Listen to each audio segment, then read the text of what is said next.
오늘도 우리를 부르심의 자리로 인도하신 주님, 귀하신 주님의 이름을 높여 찬양합니다. 우리의 지치고 어두운 마음 주님의 은혜로 회복시켜 주시고 전심으로 찬양하며 나아갈 때 주님께 연락되는 거룩한 예배되도록 역사하여 주시옵소서. 모든 영광 주님께 올려드리며 죄와 사망에서 우리를 구원하신 예수님의 이름으로 기도합니다. 아멘.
내 지은 죄 다 지시고 못 박히셨으니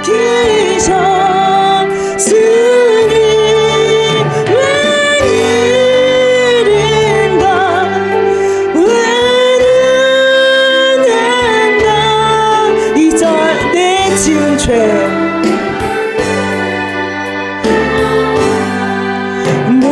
지은 죄 다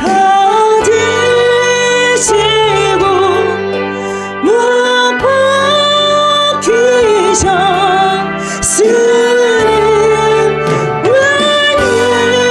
웬일인가 웬일인가 삼자의 주 십자가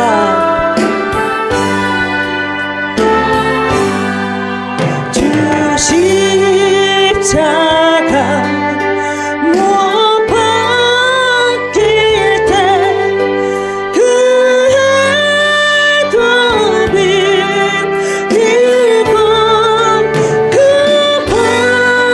밝은 빛 가리워서 삼자의 주 십자가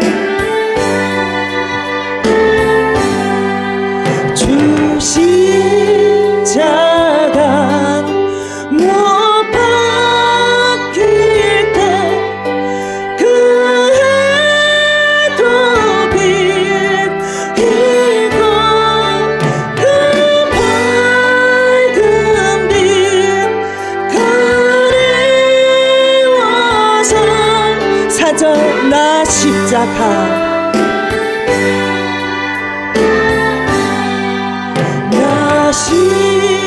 십자가 대할 때에 그 이름 고마워 내 얼굴 강림에 들고 사절 나 십자가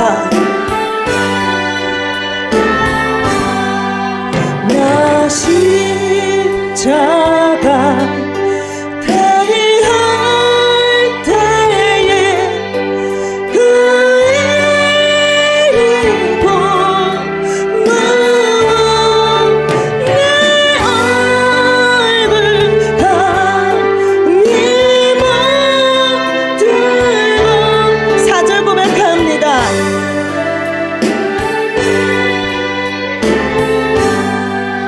나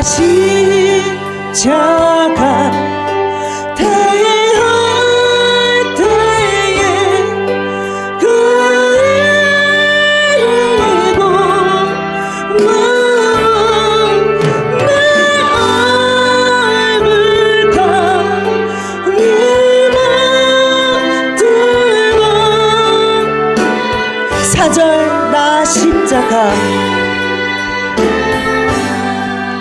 나 십자가 태어날 때에 그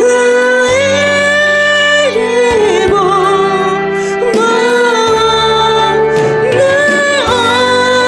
얼굴 강림을 들고 오자 내 울어도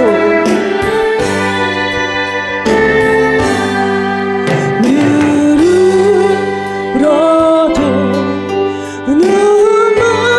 눈물로서 못 갚을 줄 알아 못 받게 들을 것 없어 오잘 늘 울어도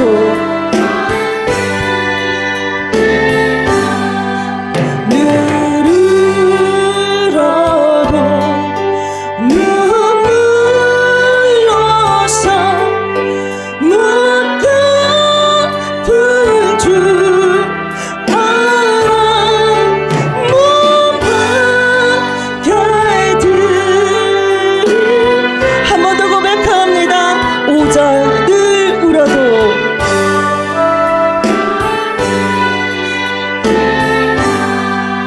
늘 울어도 눈물로서 못 갚을 줄 알아 못 받게 들을 것 없어 이 몸 바칩니다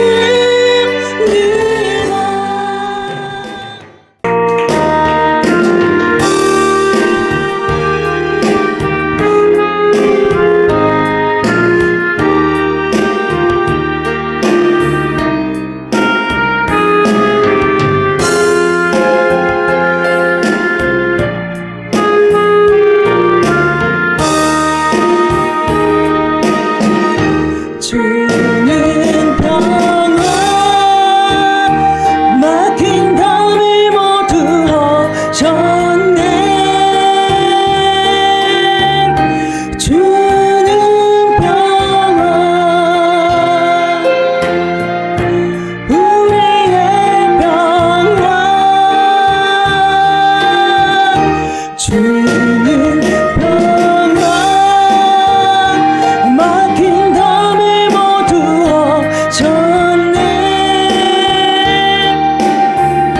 주는 평화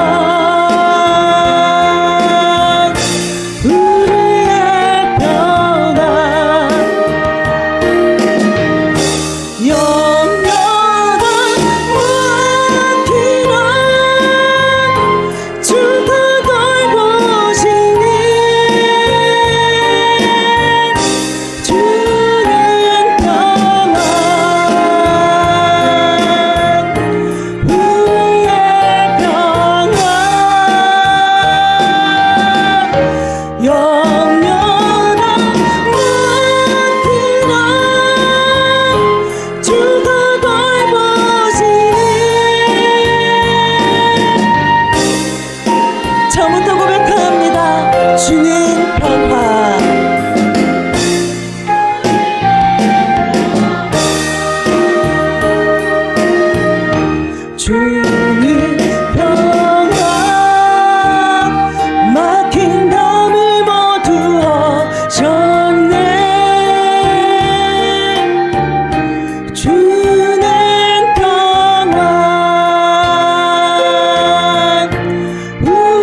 합시다. 주는 평화 막힌 담을 모두 하셨네.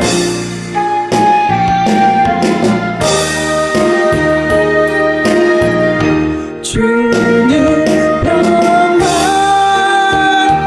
막힌 담을 모두 하셨네.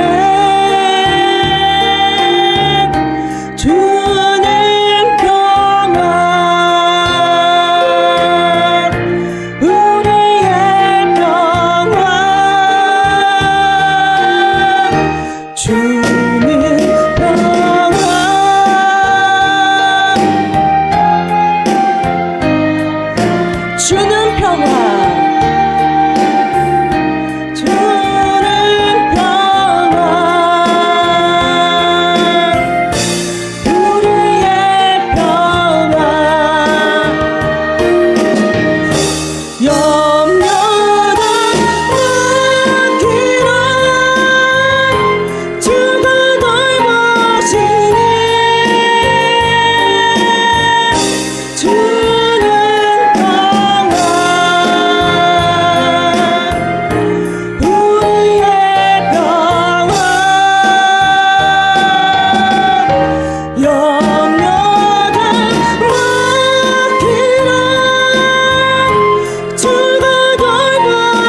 중에서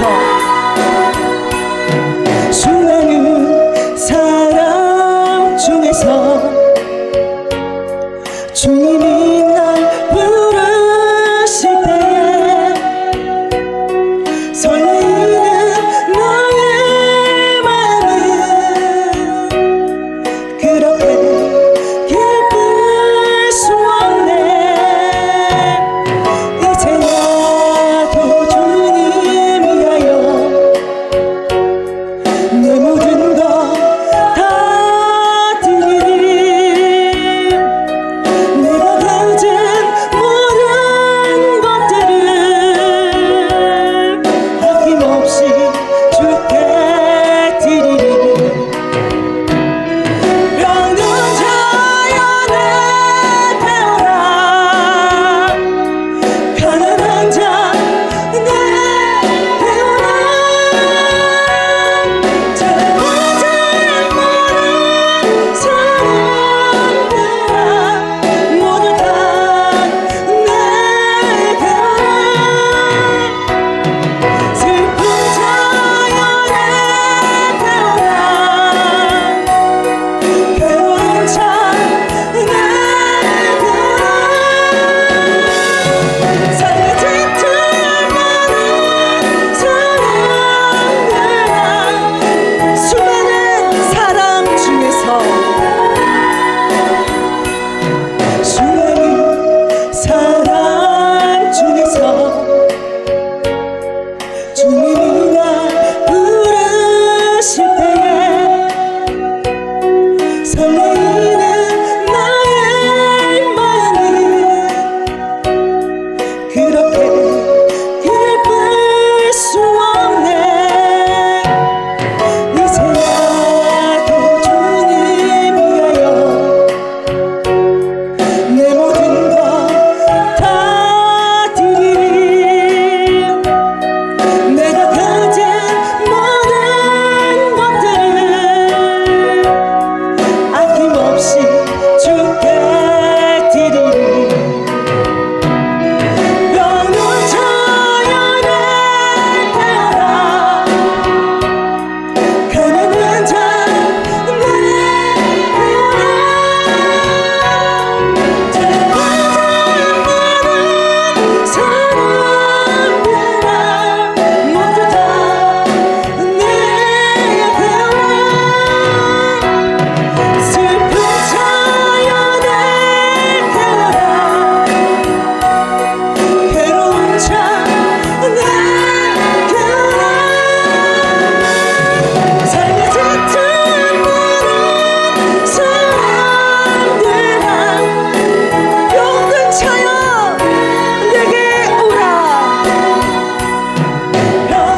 오실 때에 주님, 혼미하고 복잡한 세상을 살아가는 우리의 인생길에 주님으로부터 멀어지게 하는 수많은 상황 속에서도 하나님만을 따라가고 우리 신앙을 끝까지 지킬 수 있는 믿음을 주시옵소서.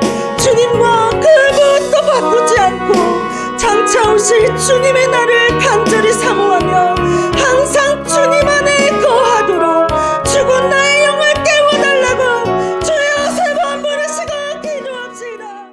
우리의 생명 되시는 주님, 주님의 이름을 높이며 주님께 귀한 찬양으로 영광 돌려드릴 수 있는 은혜를 주심을 감사합니다. 이 시간 생명의 말씀 앞에 섰습니다. 생명의 말씀으로 우리의 마음을 거룩하게 하여 주시옵고 또한 말씀 앞에서 주님의 뜻을 잘 알아서 삶으로 살아갈 수 있도록 은혜로 인도하여 주옵소서. 우리와 함께 하시는 살아서 역사하시는 예수님의 이름으로 기도합니다. 아멘. 이 시간 하나님의 말씀은 고린도후서 13장 5절 말씀입니다. 고린도후서 13장 5절 말씀입니다.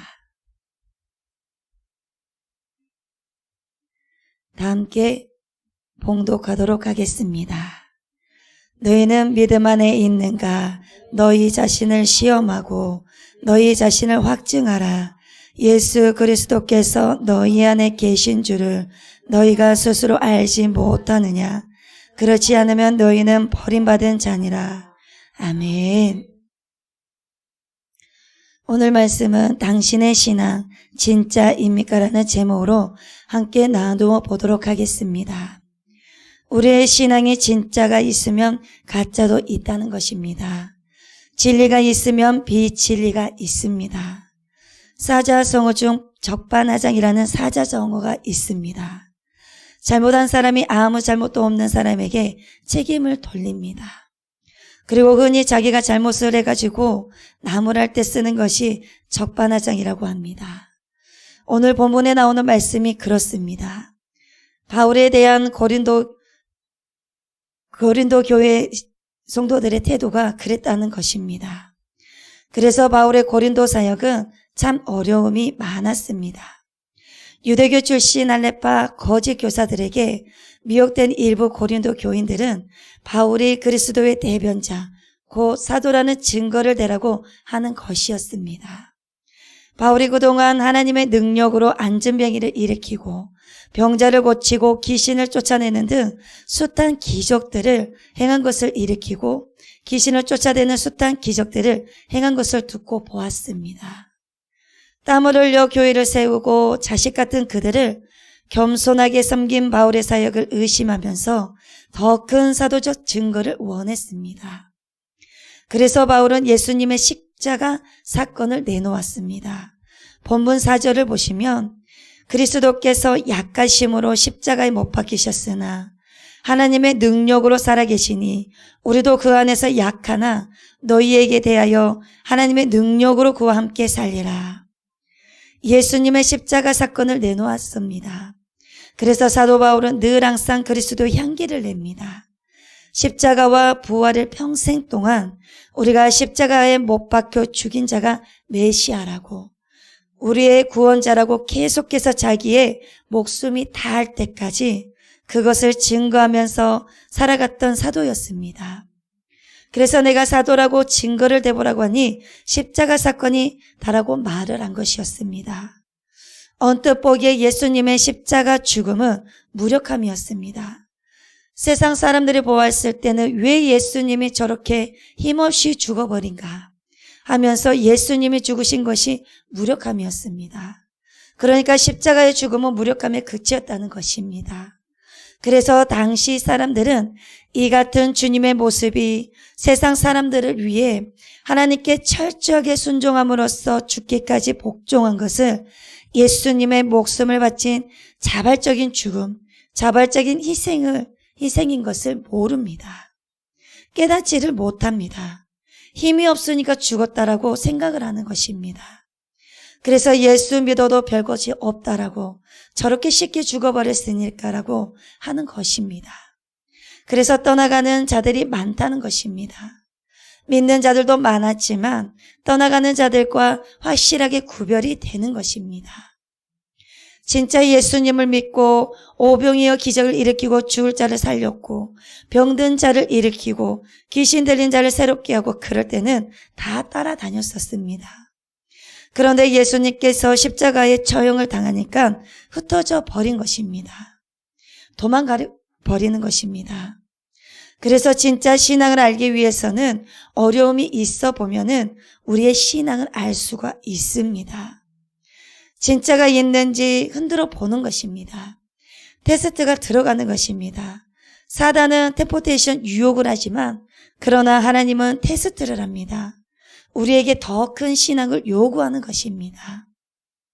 그래서 주님은 십자가상의 죽음이라는 가장 비참한 인간의 연약함 속에서 역사하시는 하나님의 능력을 보여주셨습니다. 그래서 바울은 십자가 사건을 설명하면서 능력의 그리스도께서 약하디 약한 이 사도 바울을 그리스도의 사신으로 삼아 이방인을 향해서 능력 있는 사역을 감당케 하고 있음을 당당하게 증언을 했습니다. 그게 고린도후서 5장 20절과 로마서 15장 18절에서 당당하게 사도권을 말을 하고 있습니다. 그러면서 고린도 교인들에게 반격을 합니다. 검증할 사람은 바울이 아니라 사도권을 검증하라고, 그것을 믿지 않는 너희의 믿음을 검증해보라고. 그래서 5절이 나온 것입니다. 진정으로 믿음 안에 있는지 자신들을 시험하고 확증하라고 명령하는 것이 5절입니다. 잘 믿는 사람들은 꿋꿋하게 잘 갑니다. 그러나 믿지 못하는 사람들이 말이 많습니다. 왜냐하면 믿지 못하기 때문에 상당히 말이 많아지는 것입니다. 이제 고린도 교인들은 자신들의 믿음을 점검할 의무가 생겼습니다. 그들이 그리스도가 그들 안에 계시는지 확인해야 합니다. 정말 너희 안에 예수가 있느냐, 믿음이 있는 것이냐, 진리가 진정으로 있는 것이냐, 이것을 주님께서는 묻고 있는 것입니다. 고린도 교회 성도들로 통해서 우리들에게 지금 현재 들려주고 있는 것입니다. 여기서 보니까 믿음은 단순히 예수 그리스도를 믿는 믿음만 뜻한 것이 아닙니다. 그리스도인으로서 온전한 삶을 뜻하는 것보다 넓은 의미를 찾아보아야 합니다. 예수 그리스도를 믿어 값없이 구원을 얻은 복음이 그들 안에 살아 역사함으로써 그들의 생각과 행동이 복음과 얼마나 일치하는지 검증하라는 것입니다. 나의 연약한 이런 것들을 보려고 하지 말고 너희들이 진짜 믿음을 갖고 있다면 따르고 있느냐고 라고 이렇게 말을 하고 있는 것입니다. 2000여 년 전 바울이 고린도 교인들에게 던진 믿음에 대한 시험은 현대사회 크리스천들에게도 여전히 유효합니다. 그 질문이 고린도 교회 성도들에게만 질문하는 것이 아니라 오늘 저와 여러분에게 지금 살고 있는 현대 교인들에게 질문하고 있습니다. 그래서 우리는 말을 해야 합니다. 확증을 해서 체크리스트를 해서 하나님께 이야기를 해줘야 합니다. 주는 그리스도시요 살아계신 하나님의 아들입니다. 사도 베드로가 예수 그리스도께 고백했던 것처럼 제 믿음은 하나님 진짜 믿음입니다. 그러나 진짜 제 믿음인지 확증을 하셔야 합니다. 누가 확증을 해주냐면 성령이 확증을 해줍니다.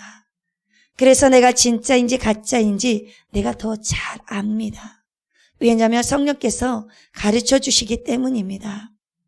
5절을 보시면 너희는 믿음 안에 있는가? 너희 자신을 시험하고 너희 자신을 확증하라.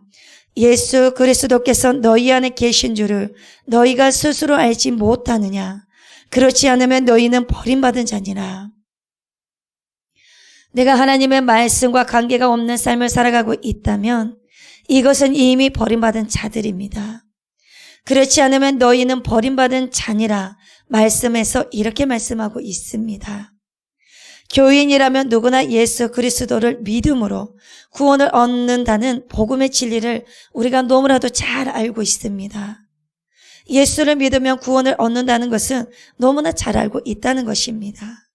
그러나 입술로만 예수를 믿습니다가 아니다라는 것입니다. 그렇게 말하지 말고 진짜 천국 갈 수 있는 그 삶의 열매가 있냐는 것입니다. 이걸 정직하게 검증하라는 것입니다. 거짓말하지 말고 복음과 상관없는 삶을 살고 있으면서도 세상의 안락과 부유함 속에서 그 안에서 갇혀서 높아짐을 추구하는 것은 아닌지 정직하게 검증해야 한다는 것입니다. 교회들도 떨리는 자세로 이 검증에 스스로 나서야 합니다. 지금 예수 그리스도께서 저와 여러분 한 사람 한 사람에게 한 분 한 분에게 묻습니다. 너는 믿음 안에 있느냐고, 내가 네 안에 거하고 있느냐라고 묻습니다. 이렇게 질문하신다면 네 주님, 제가 주님 안에 머물러 있습니다라고 우리는 고백할 수가 있어야 합니다. 여러분, 성령께서 무슨 일을 하십니까? 우리 주의 성령께서는 무엇을 가지고 우리를 가르치시냐면 말씀을 가지고 가르치십니다. 세상의 어떤 관습과 지식으로 초등학문으로 가르치시지 않습니다. 하나님의 학문으로 가르치시는데 하나님의 학문이 텍스트인데 그 텍스트가 바로 말씀입니다. 그래서 예수님 곧 말씀을 증언하시기 때문에 그리스도께서 자신 안에 계시는 여부는 성령의 열매를 보면 스스로 알 수 있는 것입니다. 저와 여러분들 안에 계시는 성령께서 이러한 것을 알 수 있도록 지혜를 주시고 깨닫게 하시는데 요한복음 14장 26절을 말씀으로 통해서 말씀해 주시고 계십니다. 요한복음 14장 26절을 보시면 보혜사 곧 아버지께서 내 이름으로 보내실 성령 그가 너희에게 모든 것을 가르치고 내가 너희에게 말한 모든 것을 생각나게 하리라. 그래서 깨달음이 있다는 것은 성령께서 가르치고 있다는 것입니다. 깨달음이 없다는 것은 성령께서 안 들어와 있다는 것입니다. 내가 말씀을 들을 때마다 깨달음이 있다는 것은 성령께서 가르쳐주고 있다는 것입니다. 가르치시고 내가 너희에게 말한 모든 것을 생각나게 하리라고 말씀에서 말씀해 주고 있습니다. 그리고 요한복음 15장 26절을 보시면 내가 아버지께로부터 너희에게 보낼 보혜사 곧 아버지께로부터 나오시는 진리의 성령이 오실 때에 그가 나를 증언하실 것이요 진리의 성령이시기에 거짓이 없습니다. 그래서 하나님은 거짓이 없으신 분이시다는 것입니다. 그래서 진리의 성령님이 오실 때 나를 증언한다는 것은 예수 그리스도를 증언한다는 것입니다. 그러니까 진정한 복음이 내 안에 들어오는 자들은 진리의 성령으로 인해 예수 그리스도를 증거한다라는 것입니다. 성령은 진리가 되신 예수 그리스도를 증거하는 영이시기 때문입니다. 그리고 장래일까지 알리시는 일을 하십니다. 요한복음 13장 16장 13절을 보시면 그러나 진리의 성령이 오시면 그가 너희를 모든 진리 가운데로 인도하시리니 그가 스스로 말하지 않고 오직 들은 것을 말하며 장래 일을 너희에게 알리시리라. 여러분 신앙이 진짜인 사람은 하나님의 눈동자 안에서 벗어나지 않습니다. 세상에 무슨 말을 해도 미혹되지가 않습니다. 오히려 세상에 속한 자, 곧 세상 신의 눈동자 안에 있는 자는 세상의 작은 속삭임에도 반응을 하게 되어 있습니다. 주님께 속한다라는 것은 하나님 눈 안에 들어와 있는 자들입니다. 그러므로 주님의 말씀을 믿고 반응하는 자들은 말을 합니다. 진리의 영을 가진 자는 하나님의 말씀을 제대로 전하는 자들의 말을 믿고 따라가는 것입니다. 그러나 자꾸 미혹돼서 자기 생각대로 살아가는 자들은 미혹의 영에 반응을 하고 사로잡히게 되는 것입니다. 그러다 보니 인생이 복잡하고 윤기가 없고 핏배된 삶을 살아가는 것입니다. 여러분 어떻게 해야 진짜 신앙인이 된다고 말할 수 있을까요? 그것은 쉽게 말을 하면 거듭나야만 진짜가 될 수 있습니다. 아무리 진짜 행세를 한다고 해도 거듭나지가 않으면 진짜가 될 수가 없습니다. 영은 영이고 육은 육인 것입니다. 거듭난다는 것은 영으로 다시 태어나는 것을 말을 합니다. 영으로 다시 태어난다라는 말은 구체적으로 어떤 의미를 가지냐면 성령의 감동대로 살아가는 것을 말을 합니다. 그렇다면 성령의 감동대로 살아간다는 것은 또 어떤 의미냐면 그것은 곧 하나님의 말씀대로 순종하며 살아간다라는 것입니다. 내가 기분이 좋을 때만 순종하는 것이 아닙니다. 내가 잘 나갈 때만 순종하는 것이 아닙니다. 그러한 순종이 아니라 나의 형편이 어떻든 간에 하나님의 말씀을 믿고 따라가는 것입니다. 믿음의 시련이 오든지 핍박이 오든지 간에 끝까지 하나님 말씀을 신뢰하고 달려가는 것이 바로 신앙이 진짜인 자들인 것입니다. 바울도 끝까지 자신의 믿음의 길을 달려갔기 때문에 바울일 수가 있었던 것이었습니다. 우리도 신앙을 하다가 믿음 생활을 하다가 어렵고 힘든 일이 있다고 해서 낙오가 되거나 쓰러져서 일어나지 않는다면 우리의 믿음은 진짜가 될 수가 없습니다. 진짜는 힘들어도 비바람이 몰아쳐도 눈보라가 몰아쳐도 달리고 또 달리는 것입니다. 언제까지? 주님 오시는 그날까지입니다. 믿음의 삶을 쉴 수 없이 뛰는 자들입니다.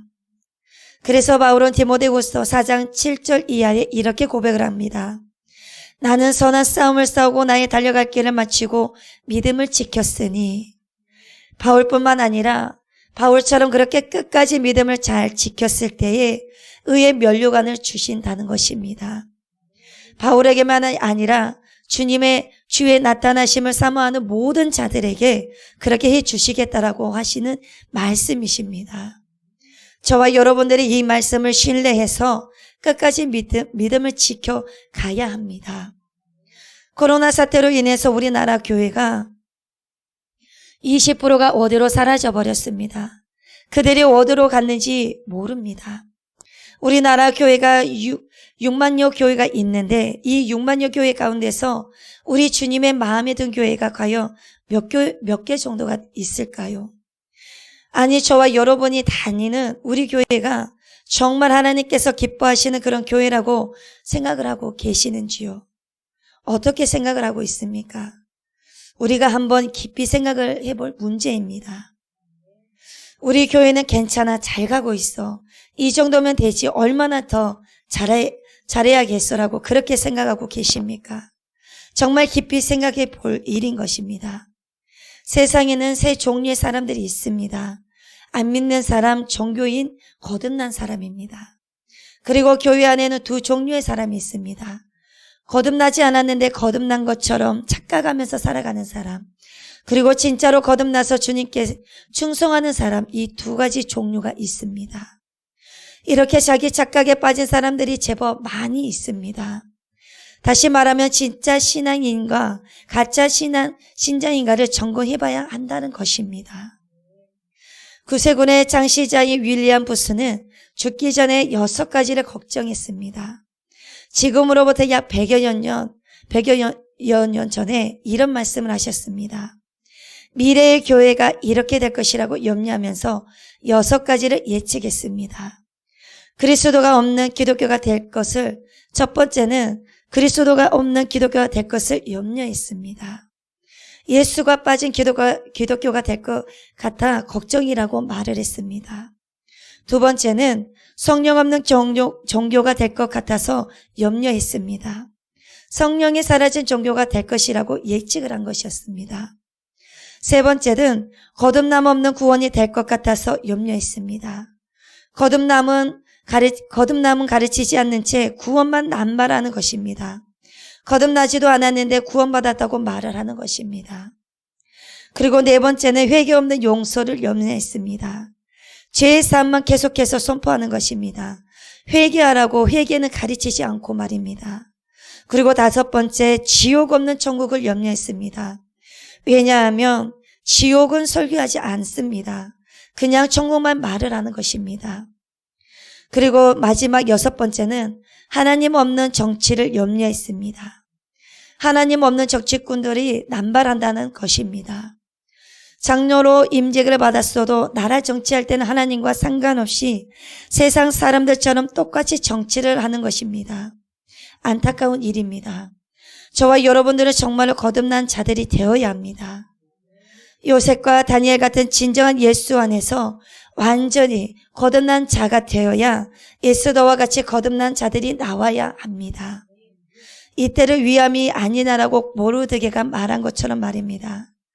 정말 제대로 신앙이 박힌 믿음의 사람, 한 사람이 정치에 뛰어든다면 우리 이 나라가 완전히 새로워졌을 것입니다. 우리가 성경의 요셉만 봐도 그렇습니다. 애굽 나라뿐만 아니라 그때 당시에 전 세계를 움직이는 사람이 돼서 하나님께 영광을 돌리는 것이었습니다. 에스더처럼 이때를 위해서 그렇게 높은 위치에 세운 것이 아니겠습니까?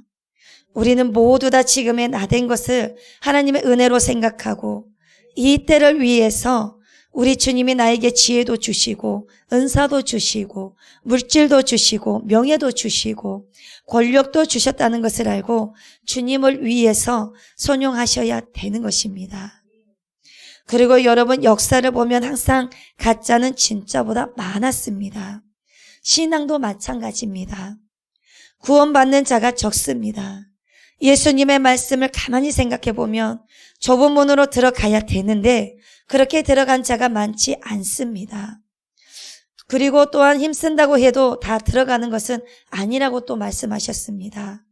좁은 문으로 들어가기를 힘쓰라고, 그런데 힘써도 얻는 자가 적다고 말씀하셨습니다. 이 무서운 말씀입니다.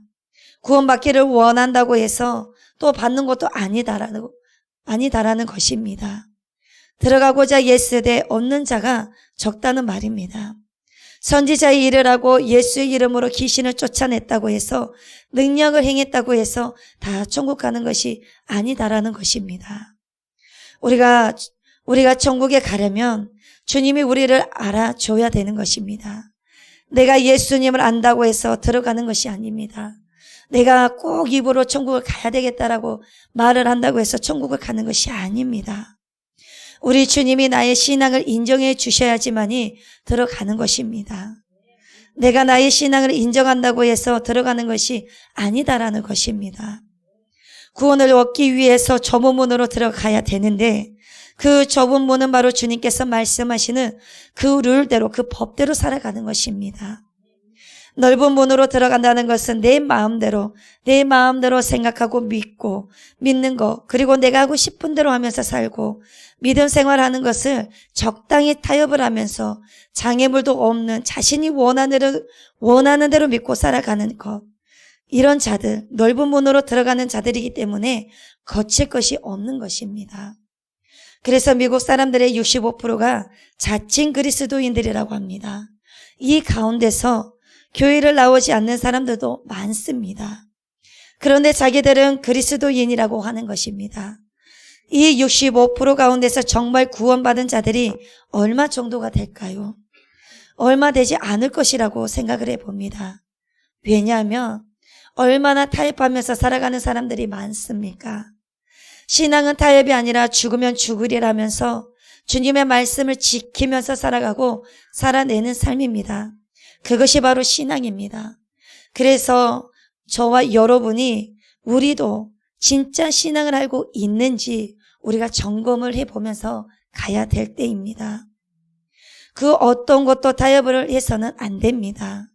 본질적인 것을 비본질적인 것과 절대로 타협을 하는 것이 신앙이 아닙니다. 이것을 우리는 잘 알아야 합니다. 여러분, 전 세계적으로 어떤 현상이 일어나고 있냐면요, 참된 그리스도인들의 숫자가 줄어들고 있습니다. 우리의 신앙이 진짜인 줄을 검증하려면 말씀으로 돌아가야 합니다. 말씀으로 돌아간다라는 것은 2000년 전 초대교회 성도들의 삶의 모습을 보셔야 하는 것입니다. 그들의 신앙생활의 모습을 우리의 신앙생활의 모습과 비교를 해보아야 된다는 것입니다. 그래서 초대교회 성도들의 모습을 보면서 지금 현재 나의 신앙의 문제가 무엇인지, 나의 잘못된 태도가 무엇인지, 그리고 하나님께 대한 태도가 어떤 태도인지, 우리의 문제들을 우리가 보면서 다뤄서 가야 되는 것입니다. 바꾸어서 가야 된다라는 것입니다. 예수님이 전부라고 생각하면서 자기 것을 전부 포기하고, 초대교회의 성도들은 예수님을 따라갔던 초대교회 성도들의 모습이 과연 우리의 신앙의 모습과 일치하고 있는가입니다. 초대교회 성도들의 모습이 붕어빵처럼 그렇게 그대로 찍어내야 우리는 소망이 있는 것입니다. 흉내만 낸다고 해서 그것이 되는 것이 아닙니다. 거기서 조금씩 달라지고 벗어나게 되면 그 틀이 완전히 틀어지고 마는 것입니다. 정말 민감한 것입니다. 예를 들면 우리가 컵을 만들기 위해서 도면을 그립니다. 도면을 만들어서 멋있는 컵이 완성이 되었습니다. 그렇다면 이 컵의 사이즈와 형태가 완전히 똑같으려면 이 컵을 애초에 그렸던 그 첫 도면으로 제작을 해야 되는 것입니다. 그런데 그 첫 도면의 도형을 가지고 하는 것이 아니라 두 번째 컵이 만들어졌다면 그 도형으로 세 번째 컵을 만들고 네 번째 컵을 만들기 위해서 세 번째 도형을 가지고 만들고 이렇게 하다가 100번째 컵을 만들기 위해서 99번째 컵의 도면을 가지고 컵을 만들었습니다. 그런데 첫 번째 컵과 100번째 컵을 비교해 보니까 약간 사이즈도 다르고 모양도 다릅니다. 멀리서 봤을 때는 거의 비슷해 보입니다. 그런데 가까이에서 보니까 너무나도 확연히 다릅니다. 이처럼 신앙도 마찬가지라는 것입니다. 성경에서 나오는 하나님의 말씀을 그대로 우리는 따라가야 하는 것입니다. 초대교회 성도들은 그렇게 살다가 죽었습니다. 그런데 요즘 교회는 우리는 저와 여러분은 어떻습니까? 그렇게 살기에는 너무나 힘이 드니까 조금씩 타협하고 그러다가 세속화가 일어나고 조금씩 변질되고 멀리서는 예수 믿는 신앙인처럼 보이기는 하는데 우리 주님이 보셨을 때는 완전히 다른 것입니다. 그래서 예수 없는 종교, 예수 없는 교회, 성령이 사라진 예배가 이 시대 교회 안에서 일어나고 있는 것입니다. 이런 일이 일어나고 있음에도 불구하고 놀라지 않다는 것이 더욱 놀라운 일인 것입니다. 너무나도 충격적인 것이고 너무나도 놀라운 것이라는 것입니다. 초대교회 같은 경우에는 이런 현상이 일어났다면 깜짝 놀라고 절대로 그렇게 해서는 안 된다라고 했을 것입니다. 그런데 그렇게 펄쩍펄쩍 뛴 사람들이 요즘에는 없다라는 것입니다. 요즘은 우리가 복음이 희귀한 시대에 살고 있습니다. 예전에는 복음이 우리를 찾아와서 쉽게 복음을 접할 수 있었습니다. 그리고 쉽게 들을 수가 있었습니다. 그런데 요즘은 변질된 복음은 많은데 진짜 복음은 잘 들을 수 없는 시대에 우리가 현대적으로 살고 있습니다. 그래서 우리가 무엇을 해야 하냐? 우리가 수고하면서 잘 찾아다니면서 복음을 들어야 할 때입니다. 그래서 교회도 잘 선택해서 다녀야 하고 목회자도 잘 만나야 되는 것입니다. 특별히 이 시대는 그래야 된다라는 것입니다. 요즘은 물도 싸먹고 공기도 싸먹는 시대에 살고 있습니다. 왜요? 물이 오염이 되어 있고 공기도 오염이 되어 있기 때문입니다. 그래서 생수를 싸먹고 공기청정기를 통해서 공기도 싸먹고 있는 시대입니다. 그런데 복음도 마찬가지라는 것입니다. 복음이 변질되다 보니까 진짜 복음을 먹기 위해서 찾아다니는 시대이라는 것입니다. 그래야 내 영혼을 살릴 수 있으니까 그렇게 찾아다녀야 된다는 것입니다. 저와 여러분들은 변질된 복음을 먹는 것이 아니라 진짜 복음을 드시기를 바랍니다. 그리고 진짜 복음을 먹는 자들에게는 삶의 열매로 증명을 보이는 자들입니다. 성령의 열매를 맺으면서 살아가는 자들입니다. 갈라디아서 5장 22절에서 23절을 보시면 성령의 열매가 잘 나와 있습니다. 오직 성령의 열매는 사랑과 희락과 화평과 오래 참음과 자비와 양성과 충성과 온유와 절제니 이 같은 것을 금지할 법이 없느니라. 여러분, 구원의 문은 좁습니다. 저와 여러분이 오늘 죽으면 천국에 갈 수 있습니까? 거듭나야 천국에 들어갈 수가 있습니다. 거듭나지 않으면 절대로 천국을 갈 수가 없습니다. 거듭난다는 것은 하나님의 말씀을 순종하면서 살아가는 자들입니다. 구원에 관해서는 우리가 정말 두렵고 떨림으로 주님 앞에 서서 우리가 물으면서 가야 합니다. 내가 진짜로 예수를 믿고 그 삶 속에서 그 말씀을 듣고 우리가 행하고 있는 것인지, 그 열매를 우리가 성령의 열매를 맺고 있는 것인지, 그 말씀으로 우리의 모습을 테스트를 해보면서, 체크리스트를 해보면서 우리가 정말 보고 잘 가야 되는 것입니다. 가장 큰 용기는 나의 죄를 인정하는 용기입니다. 그래야 그 다음에 주님이 필요하다는 사실을 알고 영접하는 것이 아니겠습니까? 영국의 로이드 존슨 목사님께서 목회자들을 앉혀놓고 이렇게 설교를 했습니다. 목사님들이여 지교회에서 목회를 할 때 당신 교회 성도들을 구원받았다고 단정하지 마십시오. 그 대신 적어도 3개월에 한 번은 내가 목회하는 모든 성도들이 지옥에 갈 수 있는 위기에 처해 있다는 전제를 가지고 전도복음을 설교를 할 수 있어야 합니다. 라고 강조해서 말씀했습니다. 로이드 존슨 목사님은 지성인 중에 지성인이셨습니다. 영국 왕실의 주치였습니다. 그분의 설교는 그 시대의 문화와 사상과 철학이 가득 차 있고 녹아져 있는 대설교가였습니다. 영혼에 대해서 염려하신 대단한 하나님의 사람이었습니다. 이 시대에도 이런 로이드 존슨 목사님 같은 분들이 많이 나와야 합니다. 이 시대가 너무나도 타락해 있고 교회 안에서도 진짜의 믿음이 아닌 짝퉁의 신앙생활을 하는 자들이 너무나도 많이 있습니다. 저와 여러분은 모두 다 진짜의 신앙을 가지고 진짜 그리스도인으로 살아가셔야만 됩니다. 진짜 신앙인으로 살아가려면 초대교회 성도들처럼 그렇게 살아가야 합니다. 이 말씀이 좀 부담스럽다고 할지라도 우리는 그렇게 살아가야 됩니다. 저도 그렇게 살아갈 수가 없습니다. 그러나 그렇게 살아갈 수 있도록 기도하면서 발버둥 치고 있는 것입니다.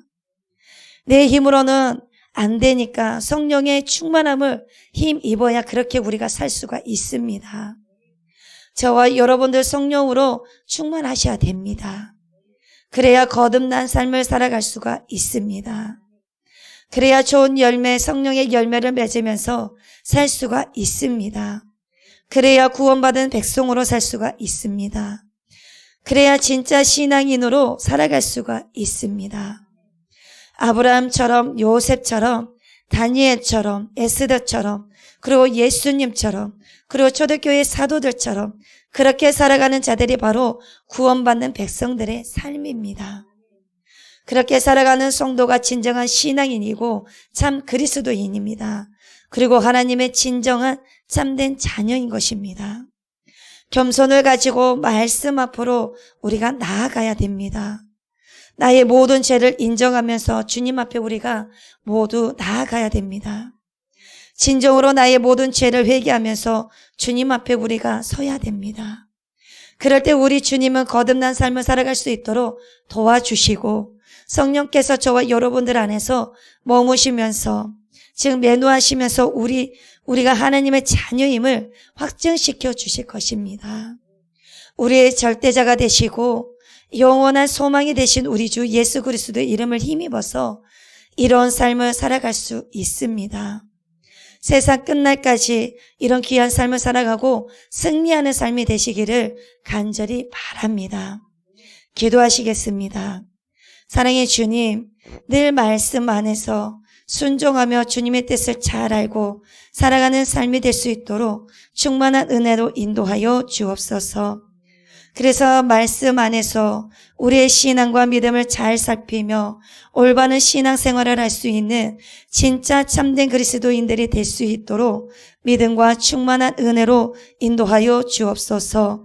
늘 말씀 안에서 우리의 신앙을 점검하고 주님을 떠나 살지 않고 입으로만 주님을 부르짖지 않고 행함이 없는 믿음으로 거짓된 믿음으로 살아가지 않도록 저희들을 인도하여 주옵소서.